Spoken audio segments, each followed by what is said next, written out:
Hello mga kasambahay. Good morning. Ang inyong lingkod, Yaya. Proud kasambahay from province of Leyte. Ito na.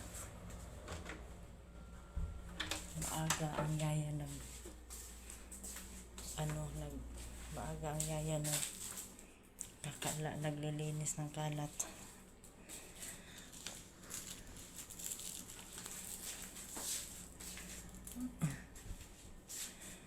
Trabaho ng kasambahay yung Yaya kasi may pinapaaral na 3 college na, 3 na itong pasukan. Ang hirap ng buhay pag single parents. 6 yung anak mo, yung isa nagtrabaho, wala din, hindi naman walang pakialam sa akin. Kaya 5 nag-aral mga kasambahay. May 3rd year college ako, may 4th year pasukan, tapos may dagdag akong 2 college mga kasambahay. So 3 na yung college ko. Hindi ko na alam kung saan ako kukuha ng pangtustos nila, kasi yung isa commerce, yung isa hindi ko alam, caregiver o IT ang kukunin. Yun ang ko mga kasambahay, kasi hindi ko alam kung saan ko kukunin yung pambayad ng boarding house, pang allowance nila araw-araw. Magkano lang sahod ko dito, 5,000 pensinas, pagkain pa nila. Kaya sumubok akong mag-vlog, baka sakaling itong pagbablog ko mga kasambahay makatulong sa pangailangan ng mga anak ko sa pagpaaral sa college. May high school pa ako 4th year itong pasukan, tapos yung isa grade 6 itong pasukan. Kaya ang hirap, tumatanda na ako sa kakatrabaho. 16 years old pa ako mga kasambahay, nagtrabaho na ako hanggat ang asawa, trabaho pa rin. Kasi ayoko rin yung mga anak ko na wala sila matapos. Ayoko rin na matulad sila sa akin na ganito, naghihirap. Kasi mahirap lang din kami. Ayoko rin ay parana sa kanila yung kahirapan. Maigi yung may tapos sila sa pag-aral para maganda yung trabaho nila. Hindi sila mamamasukan mga kasambahay, kasi ang hirap ng mga muhan ka. Katulad dito, hindi natin kalahi, pero tinitiis ko lahat kung tratuhin ako na hindi maganda, pero hindi ako lumalaban ng amo dahil iniisip ko yung mga anak ko. Paano na lang pag yung lumalaban ka sa amo mo o aalisan mo sila dahil yun nga, tinatrato ko na hindi maganda. Pero para sa akin okay lang yan, dahil siyempre bilang isang ina at wala naman akong ibang sumusuporta sa akin para sa mga anak ko mga kasambahay, tinitiis ko yun, niluluno ko yun lahat. Umiiyak na lang ako kung bakit ako laging ginaganyan ng amo kong babae, pero okay lang yun. Importante tumatanggap ako ng sahod at makasuporta ako sa mga anak ko, kasi nag-aaral nga sila lahat. Yung pang-araw-araw na pagkain nila, saan ko kukunin?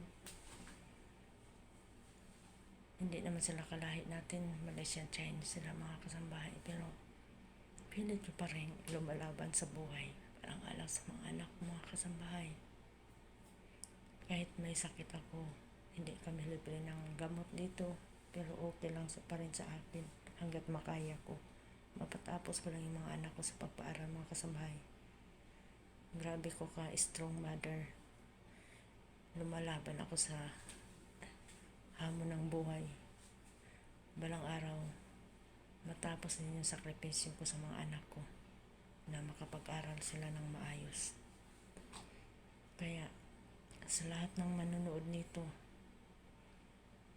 isa lang hinihiling ko sa inyo na tulungan niyo ako. Bagong channel ko palang, kahapon palang ito. Sana i-subscribe niyo ako at nang matulungan niyo ako. Para sa mga anak ko lang naman, di para sa sarili ko mga kasambahay. Araw-araw ako mag-vlog para sa inyo. Yung content ko halo-halo to, kasi kung uuwi ako ng May kasi graduation ng mga anak ko, yung grade 12, yun yung itong pasukan, magka-college. Baka kakantahan ko kayo, kasi kumakanta din ako mga kasambahay. Magla-live ako ng kanta, ihandog ko sa inyo mga subscriber ko. Kahit pipilitin kong ayusin kumanta para sa inyo mga kasambahay. Pero yung vlog ko dito lang talaga sa loob ng bahay ko. Anong ginagawa ko, yun lang may upload ko. Pero nasa labas ako, mag-upload din ako na kakayanin ko makakuha ako ng video mga kasambahay. Sana tulungan niyo po ako na i-subscribe itong bagong channel ko. Mayroon ako ibang channel kaso lang matagal na yun, ilang years na 69 subscriber para hindi sila umuusad. Sana dito matulungan niyo ako mga kasambahay. Isa lang ang hinihiling ko, na makasubscribe ako ng medyo marami-rami at na makabili ako ng mga gamit sa mga anak ko, pang pa-enroll ko. Yan lang ang hinihiling ko mga kasambahay. Tagaliti po ako sa taga Macrohon ako. Pilit ako lumaban sa hamon ng buhay, single mother. Matagal ako single mother, pero matagal na rin ako nangamuhan mga kasambahay. Mahina na ako pero hindi po pwedeng i-share sa inyo kasi social media to. Ang hiling ko lang na matulungan niyo ako i-subscribe. Kung nanonood kayo, pindutin niyo na yun yung bell. I-subscribe niyo ako at pakishare ng aking video. Magluto na tayo mga kasambahay, panoorin niyo ako.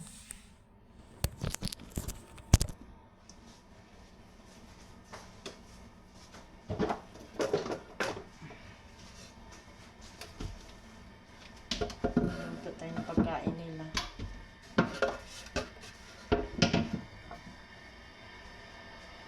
Tagal lang naman ito sa mga bata, yung maliliit na luluto. Kasi kumakain yung mga bata papasok sa school.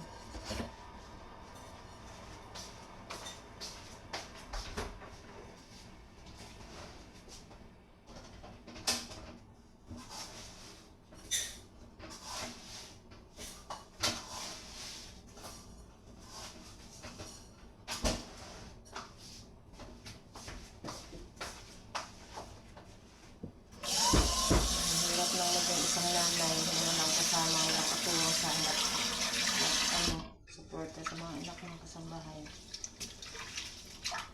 Pero tinitiis ko lahat yun. Alang-alang talaga sa mga anak. Kasi kung hindi ako magtrabaho mga kasambahay, kawawa mga anak ko.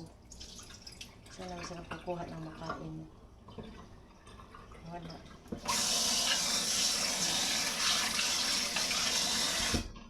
Sumubok ako ng vlog. Siguro almost 2 years na mahigit. 3 years na mahigit yung ko.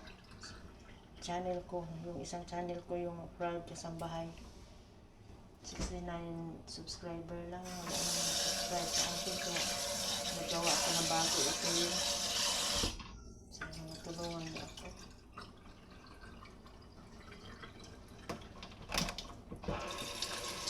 Alam ako ibang content kung dito lang sa loob ng bahay. So, yung ginagawa ko. Ayan. Pag lumabas ako, mayroon tayong iba na matatanaw yung mga view.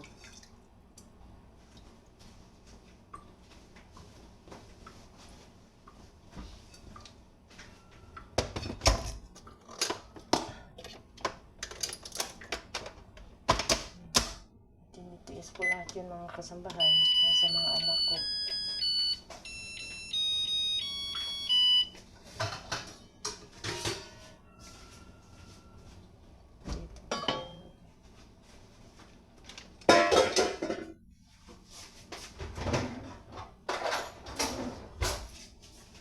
Maaga tayo magluto mga kasambahay para makakain yung mga bata. Kasi papasok sa school. Carrots, patatas, corn. Ano to yung soup? Pork soup with corn and carrots, patatas. And this one is squash.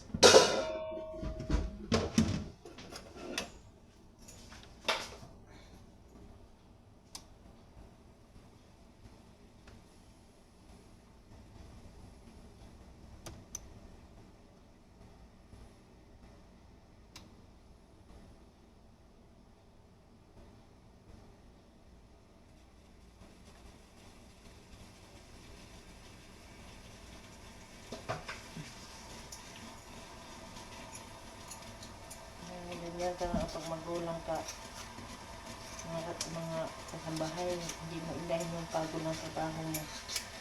Ang unang iniisip ng mga anak mo kung paano mo sila suportahan. Biro naman, magpadala ka kinsinas. Magkano lang yun? Hihingi naman uli. Ano ibigay ko? Hindi naman sapat yung sahod ko dito. Sa 5 anak. Meron akong benefit na matatanggap bilang isang single mother. Siguro, medyo okay na rin.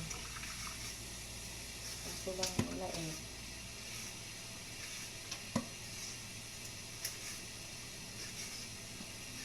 Tiis tayo sa hirap ng buhay. At yan, napapapagod yung trabaho nasa pagdating sa mga anak ng kasambahay, okay lang yun.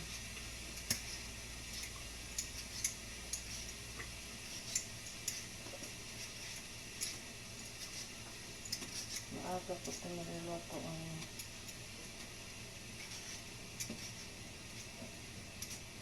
uuwi kasi ako ng may mga kasambahay kasi graduation ng anak ko eh. Hindi ko alam kung ano. Pamilya ko ng isang anak sa tuba.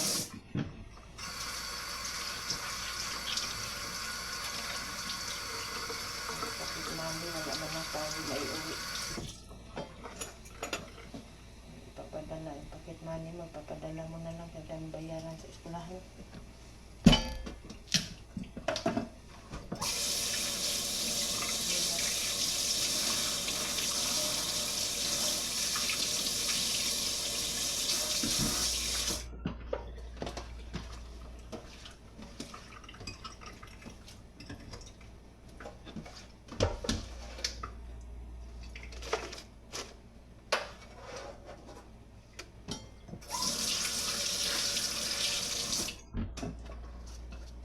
Mabait yung amo kong lalaki dito mga kasambahay.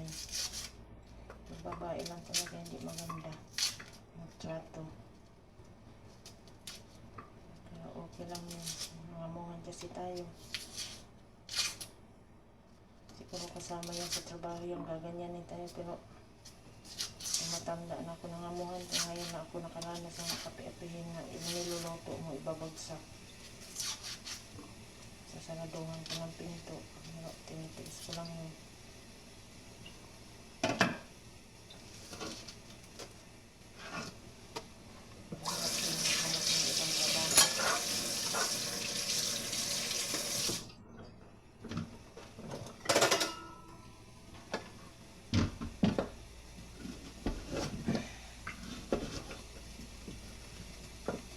Bago ko dito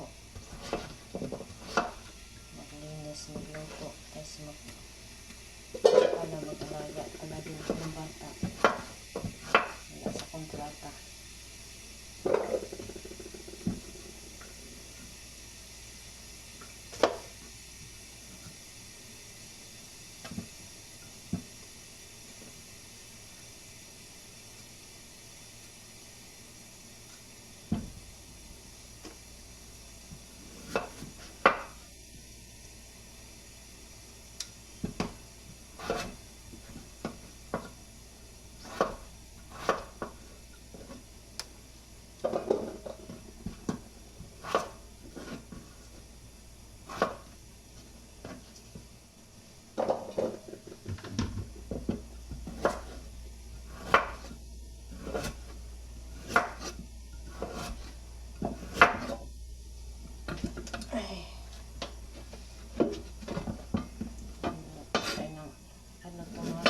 Soap.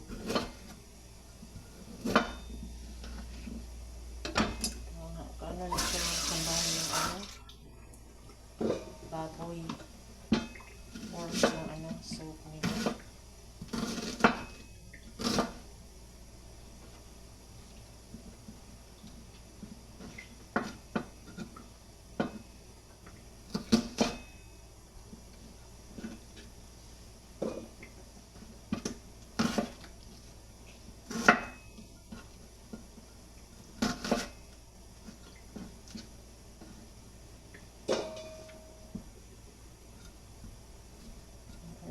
kasabay, ito lang yung every morning meron tayong content.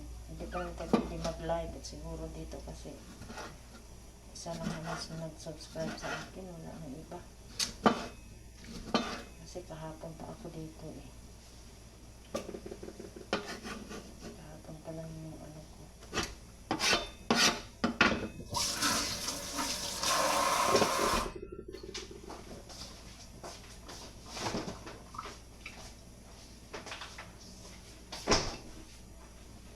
Ayun na, ang high pork nga.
Duha na lahat ang hiwa-hiwa.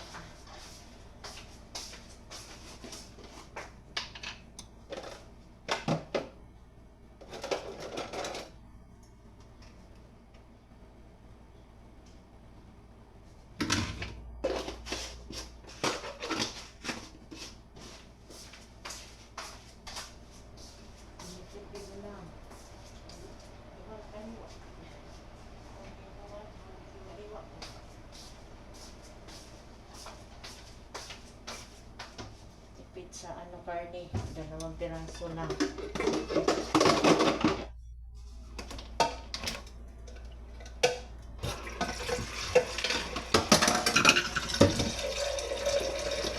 Sa bawal natin siya magkasabahay.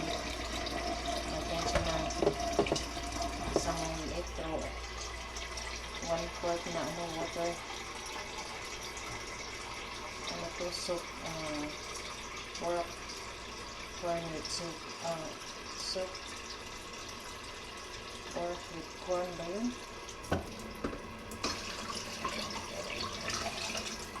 Tagal kasi ito maluto eh, pag 20 ng tubig, maubos na lang yung tubig natin sa mahal.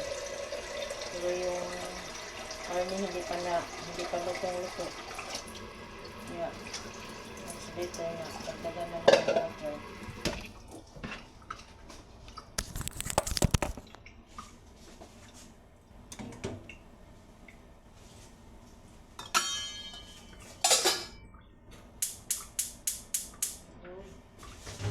Na pagka naman sa minigas.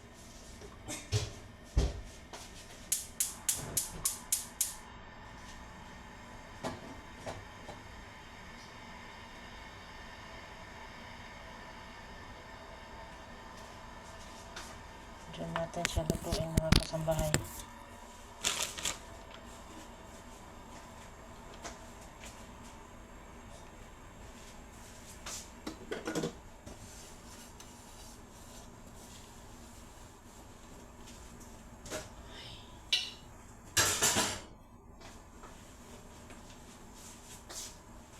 Hirap.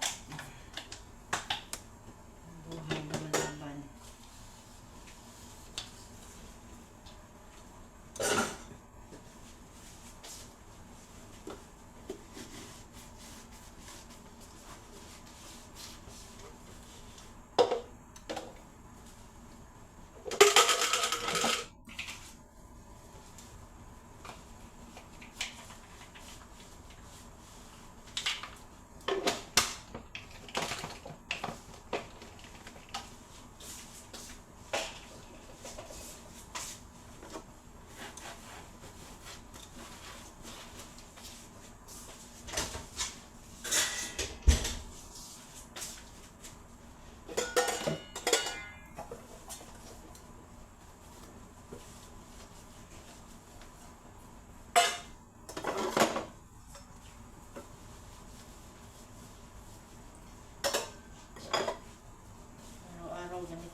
Kasi tayo magkarinig ng mga kasambahay, kailangan bumili ng Bluetooth microphone na yung maliit. Yan, isabit lang dito.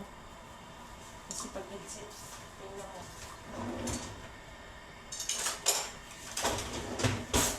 Pag headset mga kasambahay, yung unang patlo ko na, ay itong bago lang. Hindi pala ako naririnig, nagsasalita ako. Kaya bibili na lang ako na microphone na Bluetooth mga kasambahay.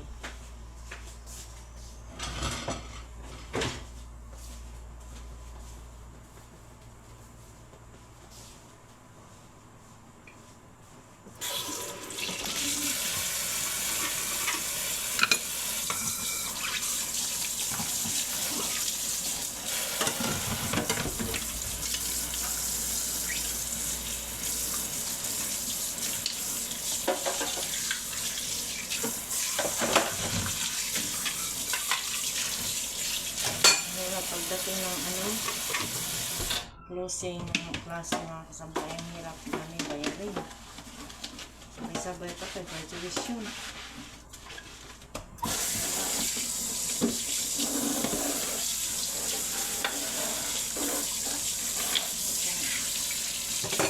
Nakita natin ito kasi hindi lang.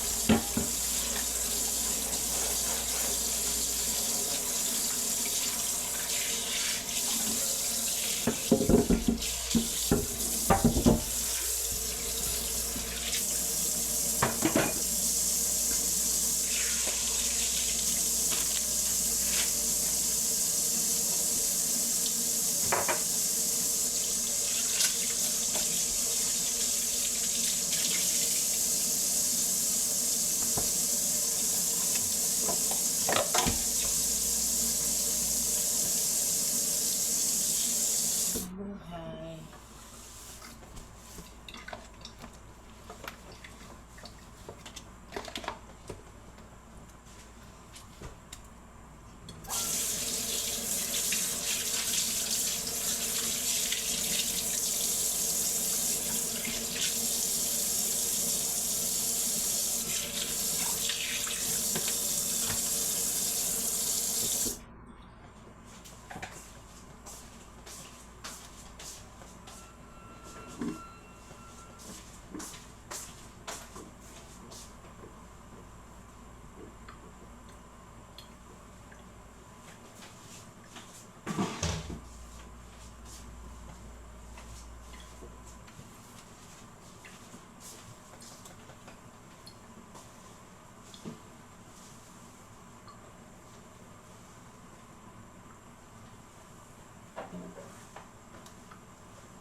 init mga kasambahay.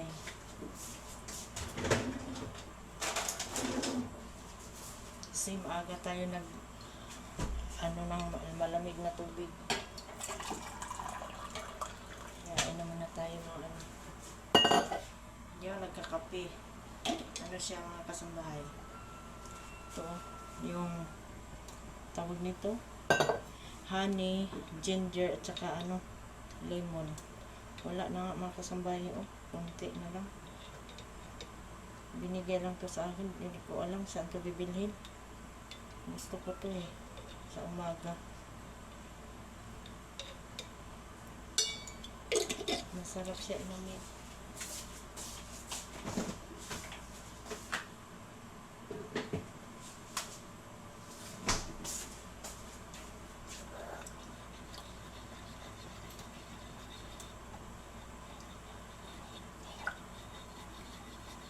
Siya yung lemon, honey, tsaka yung luya. Masarap. Ang problema, hindi ko alam kung saan ito mapili. Binigay sa akin yan ng kasama ko dito umuwi na sa Butuan. Sabi niya, sayo na lang yan. Bigay ko na sayo. Malapit na maubos mga kasambahay. Masarap kasi.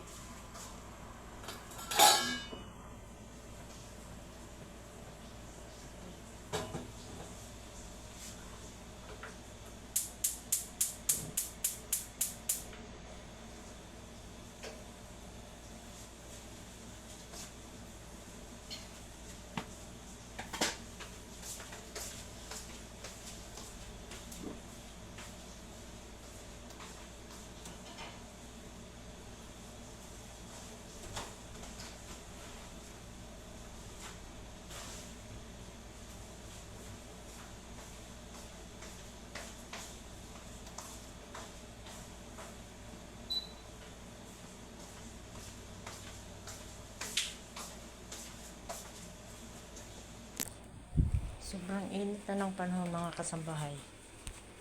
Kanina pagising ko alas 5, 30 degrees Celsius. Grabe kataas ng Tapos ngayon, alas 5 pa lang mga kasambahay, dumating na yung haring araw. Grabe talaga. Magpaalam na ako mga kasambahay. Hanggang dito na lang. Subscribe my channel. I love you all.